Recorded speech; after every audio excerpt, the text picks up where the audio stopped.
Hallo Leute, willkommen an alle, ich hoffe es geht euch gut. Heute werde ich versuchen, Ihnen eine Strategie, eine Handelstaktik über den Supertrendindikator zu zeigen.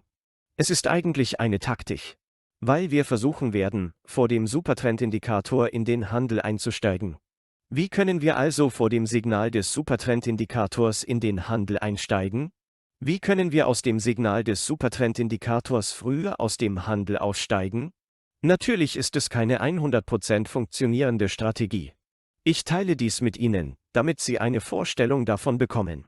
Weil ich viele Fragen zu Supertrend bekomme. Wie können wir es nutzen? Fragen, wie die Periodeneinstellungen sein sollten und was wir tun sollten.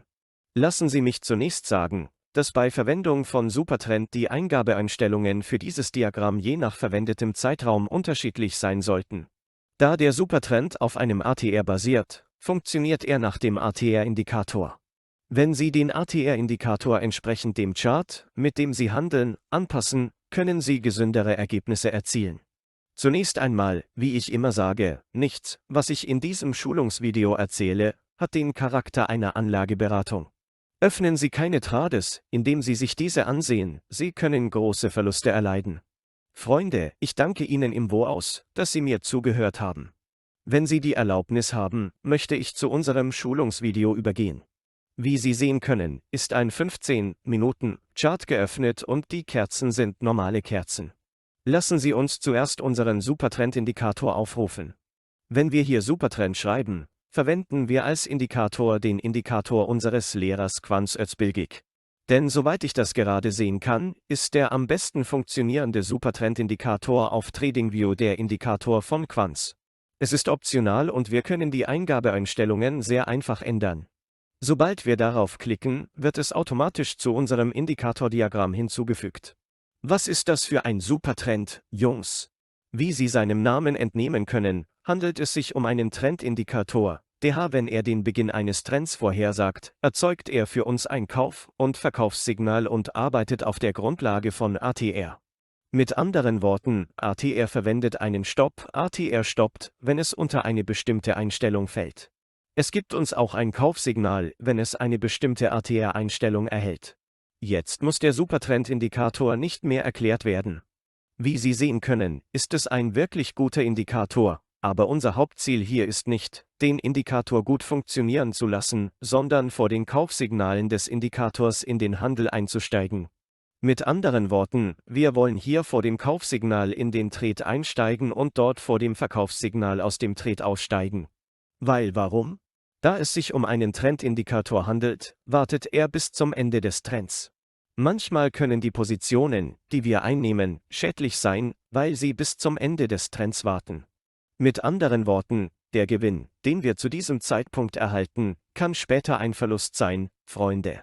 Also müssen wir ihnen Aufmerksamkeit schenken und wie können wir sie minimieren? Natürlich müssen wir keinen weiteren Indikator verwenden, um sie zu minimieren. Wir können sie mit einem sehr einfachen Unterstützungswiderstand und Trendlinien sehen. Wie machen wir das? Ich werde versuchen, diese zu erklären. Wie Sie sehen können, liegt der Supertrendindikator jetzt offen vor mir.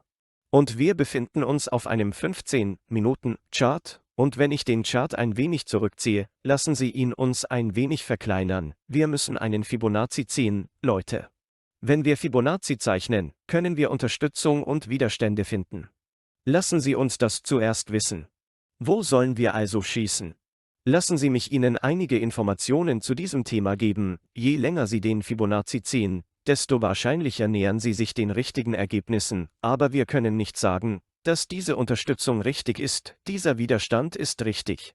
Nachdem wir den Fibonacci gezogen haben, können wir eine gewisse Genauigkeit feststellen, indem wir uns ansehen, wie sehr er die Linien berührt hat, wie viel Reaktion von dort empfangen wurde, wie die Drehungen ausgeführt wurden.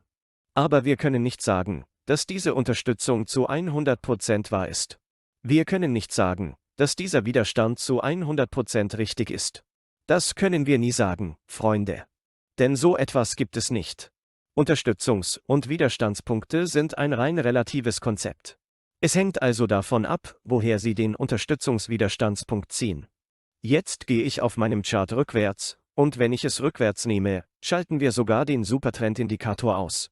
Versuchen wir, es so breit wie möglich zu machen, damit es keine visuelle Verschmutzung gibt. Was ich damit meine, es weit zu fassen, ist folgendes: Nehmen wir einen längeren Zeitrahmen gemäß dem Diagramm, das wir verwenden. Also verwende ich derzeit ein 15-Minuten-Diagramm und nehme dementsprechend einen Weitwinkel. Ich schaue, wo der ideale Ort für mich ist. Ich gehe zurück zum 17. Jetzt kann ich es von hier bekommen. Das ist ein idealer Hügel für mich. Gibt es noch einen Hügel dahinter? Hier ist ein Hügel, wenn ich dahinter schaue, können wir ihn von hier aus wieder nehmen, wir können diesen Hügel von hier aus nehmen, aber das Wichtigste hier ist dies, Freunde. Achten Sie immer darauf, dass der aktuelle Momentanpreis kein Boden ist. Also schau, das ist hier der Tiefpunkt, der Preis sollte nicht der Tiefpunkt sein. Also gebe ich ein Beispiel: Wenn der Boden hier ist, zeichne ihn nicht von hier. Wenn Sie entsprechend vorgehen, können Sie genauere Ergebnisse erzielen. Was machen wir jetzt? Was haben wir gesagt? Der Hügel hier ist ideal für uns. Jetzt werde ich einen Fibonacci aus dem Hügel hier zeichnen. Der Hügel da drüben ist perfekt für mich. Von hier aus berühre ich die Spitze dieses Hügels, Freunde, und ziehe ihn herunter. Ich zoome jetzt in die Grafik hinein. Machen wir es etwas kleiner, damit wir es klarer sehen können. Es war jetzt hier. Okay, das ist der Bereich. Wenn ich es ein wenig nach unten ziehe. Lassen Sie uns es richtig machen und keinen Fehler machen, und ich nahm den Boden. Wie Sie sehen, habe ich hier den Preis am unteren Punkt eingestellt, jetzt kann ich ihn auf dem Bildschirm vergrößern. Weil ich getan habe, was nötig war. Jetzt muss ich hier zuerst eine horizontale Linie auf die von Ihnen gezeichneten Trendlinien zeichnen. Also mache ich es so. Ich zeichne die horizontale Linie. Ich bin in Zone 23 gestartet. Denn in der untersten Zone haben wir nichts zu suchen. Freunde, mit Tiefs und Hochs haben wir nie etwas zu tun. Vergiss das niemals. Wir können den Rest des mittleren Teils nehmen. Jetzt zeichne ich hier eine Unterstützungszone ein. Wenn wir es auf diese Weise in alle Regionen werfen, können wir uns besser orientieren und können vorhersagen, woher das nächste Kaufsignal des Kurses kommen könnte. Wie ich immer sage, dies ist ein Finanzmarkt. Hier gibt es nie 100%ige Ergebnisse, Leute. Lasst uns das nie vergessen und entsprechend handeln. Ich lösche jetzt die Fibonacci. Wie Sie jetzt sehen können, habe ich die Unterstützungswiderstandspunkte gezeichnet und kann die Preise klarer und bequemer sehen.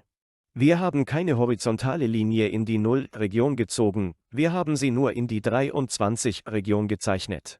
Ich schalte den Supertrendindikator ein. Jetzt fixiere ich die Eingabeeinstellungen dafür, es kommt standardmäßig zu uns. Es kommt also mit der Standardeinstellung.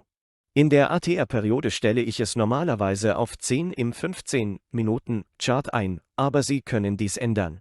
Für dieses Video setze ich es auf 40. Ich zeige es als 40. Und ich werde Ihnen sagen, warum ich es auf 40 gesetzt habe. Wenn ich 40 treffe, wirft der Indikator in eine Kerze vorwärts oder eine Kerze zurück. Und hier bedeutet eine Kerze vorwärts und eine Kerze zurück eine Kerze für uns, was manchmal große Verluste verhindert. Deshalb setze ich meine ATR-Periode auf 40. Und wie Sie sehen können, begann unser Indikator ein glatteres Signal zu geben. Jetzt fangen wir von hier aus an. Freunde, wie Sie sehen können, hat die letzte Kerze Unterstützung aus unserer 23-Region erhalten. Wir sehen Sie hier arbeiten, aber unsere Sache ist nicht mit Ihnen. Wie ich gerade sagte, werden wir vorher in den Prozess gehen. Wir werden früher in den Handel einsteigen und früher aus dem Handel aussteigen. Jetzt machen wir eine Rückwärtsannahme mit den Linien, die wir gezeichnet haben. Und ich werde zuletzt zu diesem Bereich kommen. Wenn wir uns das jetzt ansehen, hat es uns hier ein Verkaufssignal gegeben. Unmittelbar danach gab es hier ein Kaufsignal. Vielleicht Unterstützung und Widerstände, die ich dir oft gesagt habe. Ich werde es dir noch einmal erzählen, ohne dass es langweilig wird, denn es ist das Rückgrat dieses Ortes. So wie das Fundament des menschlichen Körpers das Skelett ist, so sind hier die wichtigsten Fundamente Unterstützung, Widerstand und Trends. Vergessen wir das nie. Sie können diesen Markt nicht betreten, ohne diese zu kennen. Jetzt hat es hier die Verkaufskerze gegeben, es gibt hier das Verkaufssignal und nimmt sie hier aus dem Handel. Warum haben wir Unterstützung und Widerstand gezogen? Sehen Sie, hier berührt es die Unterstützung, und hier durchbricht es die Unterstützung nach unten. Sie können den Handel hier verlassen, da die Unterstützungszone durchbrochen ist. Im Durchschnitt verlassen Sie den Handel also 2 Kerzen im Voraus. Es bringt dich da drüben aus dem Weg. Mit anderen Worten, wo Sie auch hinschauen, Freunde, es gibt einen Verlust von 1,5%, fast 2%. Wenn wir uns zum Beispiel das Kaufsignal ansehen, schloss der Kurs hier über der Unterstützung. Das ist normal, hier kein Problem. Weil es auf den Widerstand geschlossen hat. Das Kaufsignal ist wieder gekommen, das ist normal, aber wichtig für uns ist, dass es hier klarer erscheint. Ich meine, hier gab es ein Kaufsignal, aber der Preis stieg hier über die Unterstützung. Wie war es vorher? Hier liegt der Widerstand. Hier ist eine Kerze, die über ihrem Widerstand schließt. Das Kaufsignal kommt, dieses Kaufsignal sollte unserer Meinung nach da sein. Aber weil diese Bedingungen nicht in den Supertrend passen, gibt es Ihnen hier das Signal. Es heißt, lassen Sie diese Bedingungen für mich erfüllt sein, dann gebe ich Ihnen ein Zeichen. Es signalisiert um die 5. Kerze herum. Ihr Gewinn ist dort drüben bereits verloren. Schauen wir uns also den Teil da drüben an. Denn wir müssen hier auf den Gewinn schauen. Nehmen wir das Ende davon, nehmen wir an, es endet hier. Bisher gibt es einen Gewinn von 0,65 im Zeitraum von etwa 15 Minuten. Wie bewerten wir es dort? Wir gehen Risiken ein. Denn hier müssen wir das Risikomanagement sehr gut machen. Sobald die Kerze über der Unterstützung schließt, können wir ein Risiko eingehen und einen Trade auf dem Widerstand oder der Unterstützung eröffnen. Wir nehmen auch Unterstützung oder Widerstand als Stop-Order. Wenn also die Unterstützung wieder unterbrochen wird, können wir uns selbst stoppen, Freunde. So hat er zum Beispiel auch hier zugeschlagen und ist ziemlich gestiegen. Es ist wieder gefallen, es ist wieder gestiegen, es geht, wie Sie sehen können. Der Ort, auf den Sie hier achten müssen, sind die Unterstützungswiderstandspunkte. Hier ist der Preis gestiegen und hat darüber geschlossen. Nachdem Sie darüber geschlossen haben, halten Sie an der gelben Linie an, DH Ihre Unterstützung. Wenn der Preis sinkt, müssen Sie an der gelben Linie anhalten. Weil hier nicht der Gewinn verschenkt wird, gehen wir jetzt etwas weiter zurück. Gehen wir etwas weiter zurück, wie Sie sehen können, ist der Preis hier in dieser Region berührend. Auch hier sehen wir, dass das Signal Kauf ist. Schauen Sie, es schließt oben und der Preis bewegt sich nach vorne und wir sehen, dass es wieder ein Kaufsignal ist. Denken Sie daran, dass das Schließen von Kerzen sehr wichtig ist. Lassen Sie uns jetzt auf das Schließen der Kerze warten. Wenn Sie hier nicht auf das Schließen der Kerze warten, hat es Sie möglicherweise hier angehalten. Da es in die Unterstützungszone fiel und wieder anstieg, stieg der Preis. Warten Sie, bis sich die Kerze schließt. Sicherlich ist es manchmal vorteilhaft, manchmal schädlich, auf den Kerzenschluss zu warten, aber stellen Sie sicher, dass Sie so das Beste aus den verfügbaren Gelegenheiten machen können. Wenn wir jetzt schauen, sind unsere Unterstützungs- und Widerstandszonen auch gleich. Diese liegt bereits unterhalb der 0,23-Zone. Daher habe ich hier keine horizontale Trendlinie gezeichnet. Es hat sowieso keinen Sinn, hier zu suchen. Darunter sind wieder. Ich wünschte, wir hätten es dorthin gebracht, aber trotzdem, Freunde, lasst uns dort nicht schießen. Ich hoffe, ich konnte erklären, was ich euch sagen wollte. So, jetzt komme ich zum Anfang, wo ich gerade gesagt habe. Was ich meinte, war, dass der Preis bereits eine Reaktion im Bereich von 0,23 zeigt. Wenn ich hier einen Trade hätte, wäre ich jetzt automatisch profitabel. Mein aktueller Gewinn läge also bei etwa 1,68%.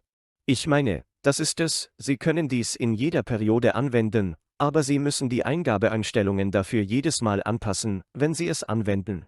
Also, was auch immer Sie tun, Jungs, ändern Sie Ihre Eingabeeinstellungen und passen Sie Ihre Eingabeeinstellungen an.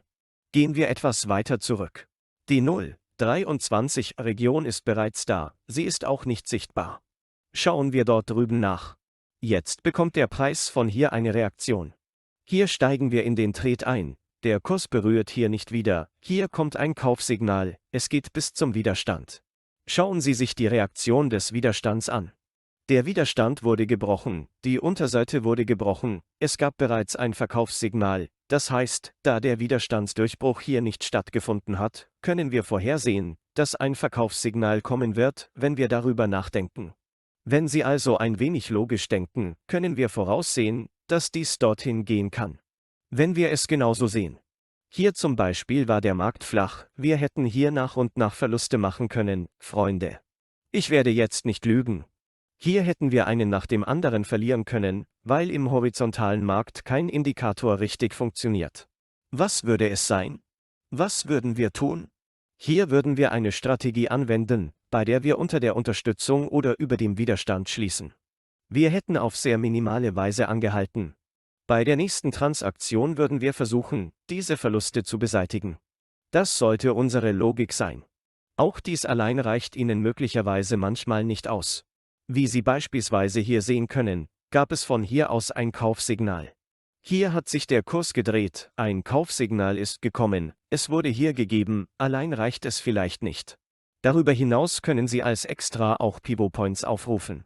Es gibt Pivot Point Standards, Freunde, Sie können hier auch P-Pivot Punkte einbringen. Sie können auch Drehpunkte verwenden. Wir sagen es noch einmal, wissen Sie, sehen Sie, der Preis ist von hier zurückgekehrt. Wo war der vorherige Ort? Schauen Sie, wir sagen, dass der Preis von hier zurückgekehrt ist. Nachdem der Preis auf die Pivot Point Unterstützung, also die Preisunterstützung, gefallen war, stieg er an. Dadurch kann für uns eine Kaufbedingung geschaffen werden. Freunde, vergessen wir sie nie. Manchmal reicht das Fibonacci, das wir ziehen, allein nicht aus. Wir müssen sie mit verschiedenen Stützen und Widerständen verwenden, die Sie auch verwenden können. Wir haben hier bereits 2 Indikatoren geöffnet, einer ist der Supertrend-Indikator und der andere sind die Pivotpunkte. Fibonacci ist sowieso kein Indikator, Sie können sie bereits in der kostenlosen Version verwenden. Sie können Unterstützung von Pivots erhalten, Sie können auch Unterstützung von Fibonacci erhalten. Wie gesagt, je größer das Zeitintervall ist, desto wahrscheinlicher ist es, dass Sie nach vorne sehen. Freunde, ich hoffe, das von mir erklärte Trainingsvideo war hilfreich. Hoffentlich kommt es Ihrem Unternehmen zugute.